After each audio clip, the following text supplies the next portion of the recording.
महानगरपालिकेच्या निवडणुकांची नुकतीच घोषणा करण्यात आली असून महत्त्वपूर्ण असा निवडणुकीचा कार्यक्रम देखील जाहीर करण्यात आलाय आणि यापैकी 555 हरकती दाखल झाल्या असून 495 यापैकी मान्य करण्यात आलाय आणि महत्त्वपूर्ण या संदर्भाची राजकीय पक्षांची बैठक होणार असल्याची माहिती सोलापूर महानगरपालिकेचे आयुक्त डॉक्टर सचिन ओंबासे यांनी दिली आहे। सोलापूर महानगरपालिका सार्वत्रिक निवडणुकीच्या पार्श्वभूमीवर प्रशासकीय हालचालींना वेग आला असून मतदार यादी, मतदान केंद्रे, आचारसंहिता अंमलबजावणी व निवडणूक व्यवस्थापनाबाबत महत्त्वाची माहिती प्रशासनाकडून देण्यात आली आहे।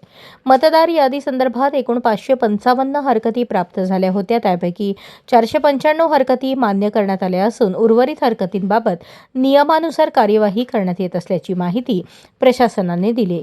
उद्या संध्याकाळी 5 वाजता सोलापूर महानगरपालिकेत सर्व राजकीय पक्षांची बैठक आयोजित करण्यात येणार आहे। या बैठकीत निवडणूक प्रक्रियेबाबत चर्चा करण्यात येणार असून त्यानंतर मतदान केंद्रांच्या स्थळांची प्रत्यक्ष पाहणी केली जाणार आहे। यावर्षी सोलापूर शहरात एकूण 896 मतदान केंद्रे निश्चित करण्यात आली असून प्रत्येक मतदान केंद्रावर सरासरी 1075 मतदार असतील। शहराची एकूण लोकसंख्या 9,24,706 इतकी आहे। यापैकी 4,67,000 महिला मतदार असून 49,762 दुबार मतदार असल्याची नोंद आहे। उमेदवारी अर्ज स्वीकारण्याचे ठिकाण उद्या दुपारपर्यंत निश्चित करण्यात येणार आहे। तसेच नार्थकोट येथे चिन्ह वाटप होईपर्यंत निवडणूक कक्ष कार्यरत राहणार असल्याची माहिती देण्यात आली। निवडणूक प्रक्रिया सुरळीत पार पाडण्यासाठी सुमारे 6,600 कर्मचारी नियुक्त करण्यात येणार आहेत।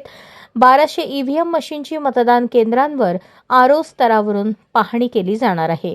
निवडणूक आचारसंहिता लागू झाल्याने माय सोलापूर ॲप व द्वारे नागरिकांनी तक्रारी नोंदवाव्यात असे आवाहन प्रशासनाकडून करण्यात आले आहे। आमदार निधी व DPDC फंडातून मंजूर कामांच्या ठिकाणी लावलेले बोर्ड झाकण्यात येणार असून राजकीय पक्षांचे आणि उमेदवारांचे बोर्ड 24 तासात काढण्याचे आदेश देण्यात आले आहेत।